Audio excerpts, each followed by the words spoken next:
तीन सवाल। महाराजा अकबर बीरबल की हाजिर-ए-जवाबी के बड़े कायल थे। उनकी इस बात से दरबार के अन्य मंत्री मन ही मन बहुत जलते थे।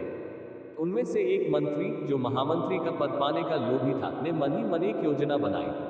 उसे मालूम था कि जब तक बीरबल दरबार में मुख्य सलाहकार के रूप में है, उसकी यह इच्छा कभी पूरी नहीं हो सकती। एक दिन दरबार में अकबर ने बीरबल की हाजिर-ए-जवाबी की बहुत प्रशंसा की। ये सब सुनकर उस मंत्री को बहुत गुस्सा आया।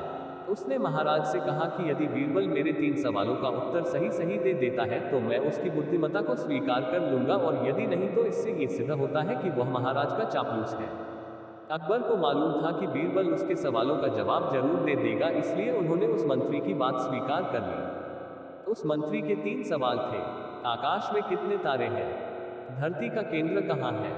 सारे संसार में कितने स्त्री और कितने पुरुष हैं? अकबर ने फौरन बीरबल से इन सवालों के जवाब देने के लिए कहा, और शर्त रखी कि यदि वह इनका उत्तर नहीं जानता है तो मुख्य सलाहकार का पद छोड़ने के लिए तैयार रहे। बीरबल ने कहा, तो सुनिए महाराज।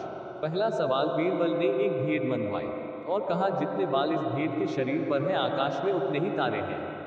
मेरे दोस्त, गिनकर तसल्ली कर लो, बीरबल ने मंत्री की तरफ मुस्कुराते हुए कहा।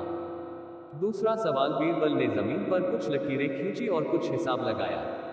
फिर एक लोहे की छाट मंगवाई गई और उसे एक जगह गाड़ दिया, और बीरबल ने महाराज से कहा, महाराज, बिल्कुल इसी जगह धरती का केंद्र है, चाहे तो आप स्वयं जांच लें।